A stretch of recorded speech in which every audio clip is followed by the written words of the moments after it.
so where you can create jobs and spend money here. Because we've only got 20,000 people, and we always try to keep up with the Joneses. That's why our taxes are so high. Right. Like we're trying to keep up with the rest of the world in technology and everything else. So, you take the children and everything else and only keep the working class, you've only got a minority of people that's actually feeding Australia, and every cent we make goes back to the taxman to keep our roads up and keep us, on par with the rest of you. And that's why, Australia is becoming one of the dearest countries to live in, even though it's one of the most beautiful. And we've got everything here, like every resource, it's all here. Yeah, I know. It's just, unfortunately, I kind of agree with the Irish and the Mexicans for doing what they're doing is, what I'm really looking at is Chinese investment, in short, is buying up your country out from under you. I don't appreciate that, and I don't like it done here in the U.S. or in Australia or anywhere else because, a country that vast, they could swamp you. Yeah, exactly, especially when they're a third of the population. I know. I'm not, well, I guess that is a problem. I don't know. Anyhow, but back to that little story. Now, what experiences you had with other dimensional aspects in your hypnotherapy? What have you come across? Well, you get things what we call abreactions in hypnotherapy, where you can when you're hypnotizing someone, and it's you got to be very careful. Like if you turn around to the subconscious and go, hey, I want you to go and find this issue and resolve it, the subconscious will actually bring you back to the problem, and you start to relive it, which we call an abreaction under hypnosis. And then other times it'll actually take you to a past life. So whether it's real or it's created within the mind to resolve the issue, it'll I had one lady that had a migraine, and she went back to the 1600s, and she saw herself falling off a building and landing on her head. And then the migraines were gone. I had another lady that went into another dimension, and she made a contract in the past life with aliens, and she had to undo the contract under hypnosis, and she said they were ETs, and she can undo those contracts, and so she can live a normal life here. So a lot of these things, and there was one lady, it was like an exodus, and when she come out of her body or whatever happened, like a steam went through underneath the room, but there was a smell in that room for like someone died for at least a week. Really? Yeah. So there's a lot of out there stuff, like I even know, like one night I was sleeping, and a lot of times when you do, like people ask to go back to past lives, or they want to see in the future or whatever else. There's some weird stuff that happens, and I think the hypnotherapist cops a lot of it. And like one night I was sleeping in my bed, and I saw this dark guy with a hat on, with a big coat, and he slapped me on the face. Yeah. And then and because I don't fear him, I just turn around and say, mate, can't you see I'm sleeping? So you better get out of this room, okay, and leave me alone. And so they just disappear. Oh, it's very convenient of them, at least therapeutic. Yeah, so you do see unusual realms, like unusual realms a lot of the times, and a lot of past times. Life thing. Haven't they been able to, in this past life regression situation, been able to verify some of the things stated? Like, I was saying you were a tailor in Kansas City, Missouri, or something. They could go back and see that there was a guy such and such that would fit that bill and be historically accurate. Look, at the end of the day, when it comes to past life experiences, A, they could have been their life. B, it could be in your genes, like a past memory from a relative, and you're bringing up that information. There's a lot of variables, and you're dead right. Like a lot of times people, when they see things in their past life, you can verify it. So I don't even know, I'm not 100% sure if when they go in the past life, is there part of them that's actually like a remote viewer that goes into a different dimension and is viewing it, in a parallel dimension.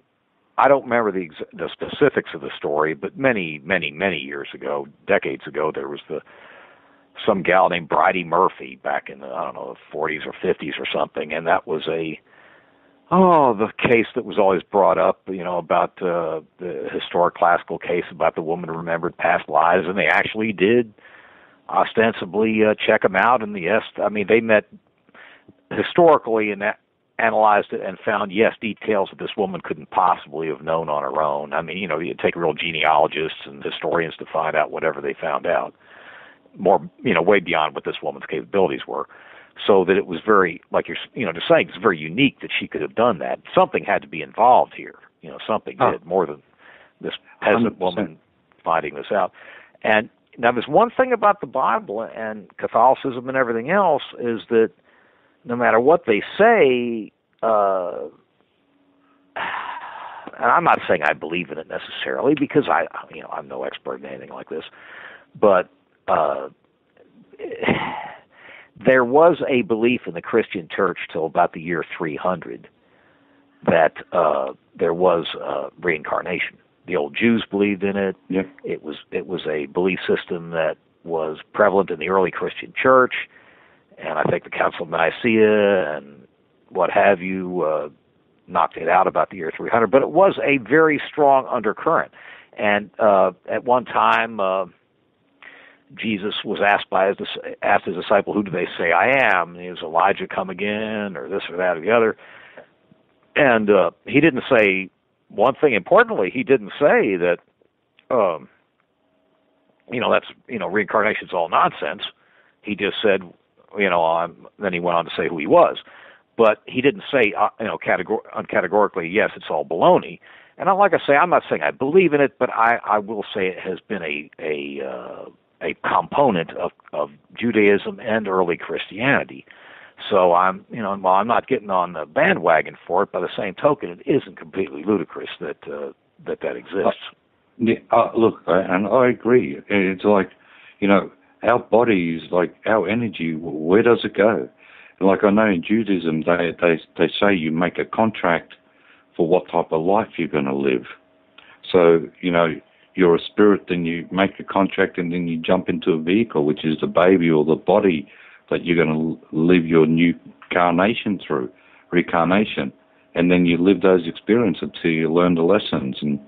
And so I think, it's like they call it the spark from memory. The spark of life is where you're out there and you're reincarnated by choice. You choose. Well, now there's a possibility to that extent. I know other religions like Buddhism and, of course, Hinduism believes in that kind of thing. And like I'm saying, I'm not getting all on board with it, but I'm not discounting the whole possibility. You can't discount it. Like at the end of the day, no one can. You got to have an open mind. Because the only really what we're going to find out is when we jump into the big heavens. Well, hopefully I won't be reincarnated in Texas. I think there has to be some kind of penance I've done from having lived in Texas and all these many years, and there's got to be some penance I paid in that. But the little dream I had that was interesting was I had a dream that I was, in the dream I knew I was out of my body and kind of on the way to being dead. And I met Frank Sinatra, the American singer. Yeah. And Anne Francis, who I always had early on when I was a young kid, I had the crush on, if you will. And she was sitting on a couch, and Dean Martin, his protege, was playing a piano in a sunken 1950s living room. And I knew I was dead, and I, kind of looked at Frank like in a friendly basis, and, thought he was a great guy or something like that. I said, "I don't want to go back, Frank." He said, "You got to go back, kid," or something like that. And the funny thing was, Giovanni, is 3 weeks later after that dream, which had a very vivid quality to it, too, was I was looking at a little magazine, a magazine called Phenomena Magazine, which isn't even out these days, but there was Frank Sinatra's Lake Tahoe Casino, and had a sunken 1950s living room, and Giovanni, that was the same setting where I had that dream. Hey, look, I I'm very open-minded to it, and I think you stepped into another realm, because when you were talking, I just remembered a gentleman, like everyone's heard of mesmerism. Sure. Antoine, like he had these vats back then, and these vats had special crystals, and they were shaped a certain way, and they were used to change energy in people. It actually helped them have like sexual ecstasy, I suppose, and that used to flush them out. And so we wanted to know what the crystal was, and there was a gentleman there called Dean, and he was what they call a somnambulist under hypnosis. So we put him under hypnosis and asked him to connect with Mesmer out in that parallel world and tell us exactly what crystals were required for the vats. Yeah. He came back and told us crystals and where you have to buy it, and it was a secluded place, and boom, the vats worked. So wow. So what you were saying before is I totally understand, and I think when we're leaving our bodies, are we, like, we could be going to parallel dimensions, like places like that, you know. Right. We could be going anywhere, you know. Anything's possible. Like, I've seen my grandmother standing beside me when I was in Italy, and she's been dead for many, many years. Like, I've seen my grandmother, like, clear as day, you know, really? Standing beside my bed. And then I had this house many years ago, probably about 20 years ago, right. And I remember I woke up on the couch, and I was laying there, and I opened my eyes, and there was a little boy. I still remember him clear as day. He would have been about 11 years old, blonde hair, right. You know, a little T-shirt on, shorts.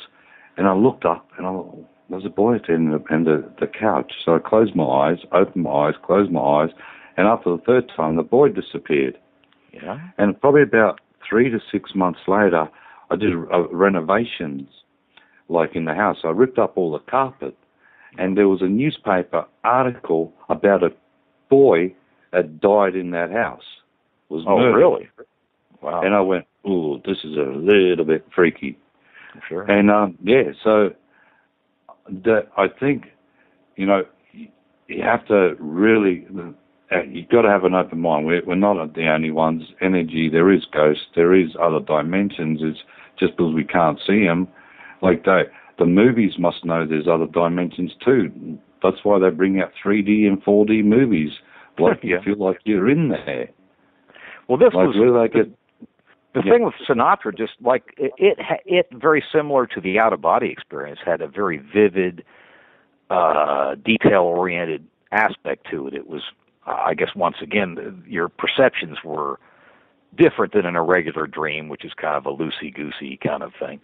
This was, you know, right spot on, if you will, where, you know, he was smoking a cigarette and drinking bourbon, and, you know, and offering me some and all this, and it was just had a different feel than any other dreams you've had over all the hundreds of dreams you've had. It's the same when you got a dream and a vision. There's a distinct difference from both of them. A dream is a riddle, where a vision is direct and it's a call to action. So it's a different feeling, like you're there. And the dream is in the imagination state, which is also connected to your illusion mind, where a vision and normally out-of-body experience are connected to the hallucination mind, where they're more direct, they're more clear. You know exactly what's going on, and and it's a different feel altogether. And I'm not 100% sure, but I'm just wondering at this moment, like, when we are having that out-of-body experience or having those clear pictures where it's real, is that our connection to the universal consciousness, where we can go into different parallels? I don't know. I know when I had that religious experience in New York, that had a different feel to it too, and a different level. Yeah. I mean, it was a very positive experience. But this was what they call the odor of sanctity, where you smell the unusual smell of roses at a Catholic shrine in New York, and this had a different feel though to it. It wasn't so much the quality of description like the Frank Sinatra thing or the seeing Sue on the bed and, you know, hall light from coming in from the hall and all that. This was like a different feel yet again. It was like somehow you were touching upon the majestic, if you will, and it kind of awe-inspiring, I guess, is what I'm trying to say.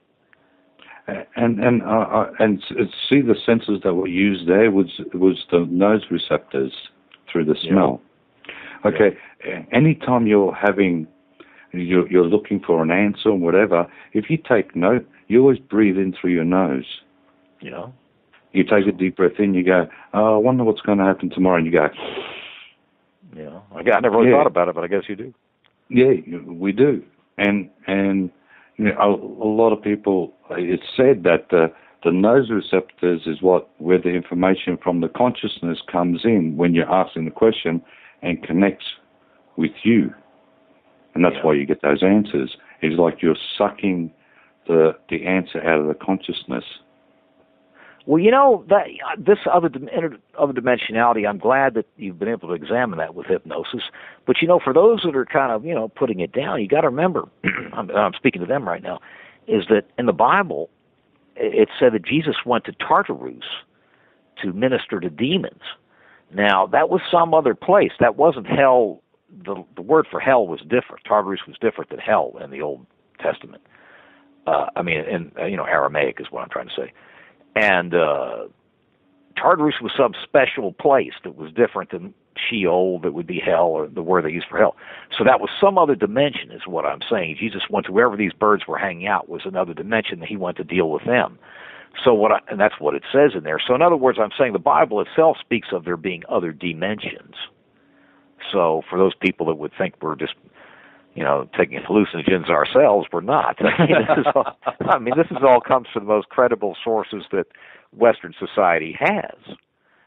And so, yes, I'm glad that you've touched on these things in your hypnosis work. Let me ask, go ahead. If someone was going to buy your tapes, what would they go to that website? Yeah, GiovanniLordi.com. And there is a free download on the front page there. It's a small download, about 18 minutes, and just a little bit of a stress release for any of the listeners. They can go there and have a free download to listen to. But, you know, I like to, you know, see what we're capable of, step out of realms. Like I've done out-of-body experience ones too, which I call astral traveling, and then I've done some for past life regressions, but more so to open the people's minds up to, open their minds up to adapt to what's going on in today's society, because things are so quick. And if your mind is not open and it's closed, you'll get overwhelmed, you'll get anxiety, and you feel a lot of pressure. By opening your mind up, it allows you to flow in the moment and know there's other possibilities in there, and then create different strategies and find new answers and keep moving forward. So when the title, and that's what's happening now, like a lot of people are getting overwhelmed. And, I can understand. And that overwhelmed feeling is because their minds are too closed. They have to open it up, open their minds up, see what are the possibilities, what are their skills, new strategies. And most of all is living in the truth. Like our rational mind in our mind is there to lie for us. And the thing is, if you meet any liars, they have to have a great memory, and they always get caught up.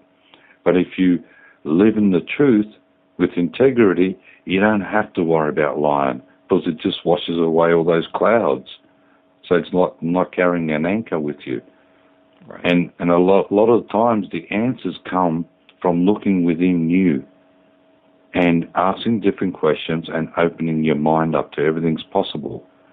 You know, like I know I was talking to a lady today, and she was saying about aliens, and I said to her, look, at the end of the day, you think we've got this whole universe, and every star is supposed to represent a sun, and there's apparently more stars in the air than there is sand on the beaches and on our Earth. Right. You'd have to be quite silly to think that we're the only ones on this whole entire planet. Well, you have to be pretty egocentric to think that one planet out of 4 quadrillion that they've identified is the only one that's got it. Well, not only that, but this aspect of interdimensionality adds a whole other facet to it. Yeah, 100%. And I mean, it really does. And obviously, like, that's why I brought up the biblical references, so that those that might be cynical listening to the show, they might, once again, to remind them that this isn't something I've come up with myself, or you and I have concocted as a course of study. This is a real deal that even Jesus alluded to. So, and in the Bible with Elisha. So this is a real thing. And the mind is a very mysterious thing. It really is. And sleep and the hypnotic dream trance state is very mysterious. And I find this whole topical matter very interesting. I really do. Well, you look at it this way. Like, our own governments had remote viewers. Right. They were getting these remote viewers to, put their consciousness out there to find planes or points or whatever they needed, and also stepping into different dimensions and parallels. Like they can even transport like a boat, to another place. Right. Well, also remember that kind of comical movie, that Men Who Stare at Goats, that came out. Yep. Well, there have been actual attempts and success in remote assassinations. Not remote healing so much as actually killing someone mentally. That's actually something that can be done and has been studied, and inducing heart attacks and all that. So the mind is very interesting, and that's basically what you're studying. And I've really appreciated having you as a guest. It's been a real pleasure, and I mean that. A real pleasure, and I'd really like to thank you. Oh, no problem. Really I've enjoyed having you, and we'll have to get together again on my own show sometime. And I don't know when I can escape. I don't know when I can escape the chains of Texas, but well, you just got to cut the shackles and run, mate. Get that Reeboks and just run, and become more scum. I've made preparations that I'll be buried in New York. I guess what's left of it after the storm.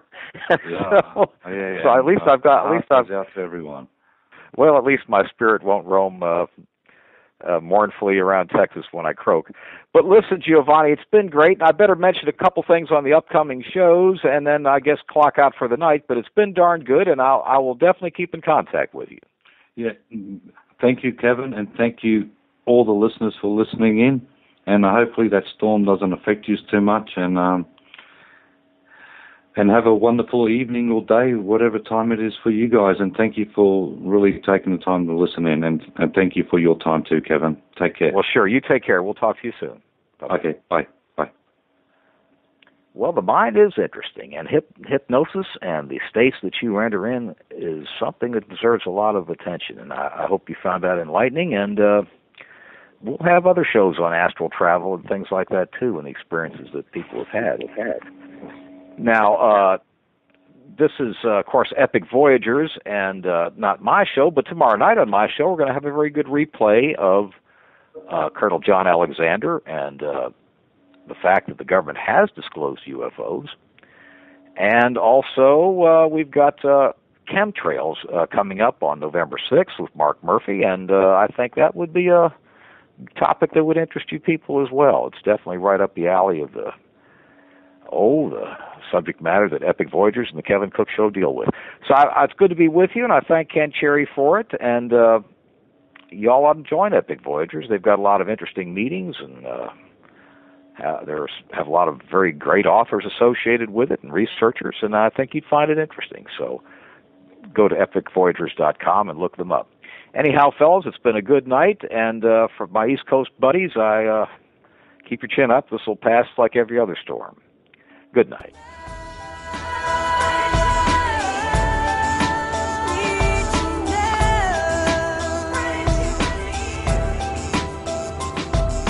Thank you for being with us tonight. Please join us again next Monday evening for Extraordinary Phenomena Investigations Council's Epic Voyages. I'm Roger Peacock for Epic. Until next time.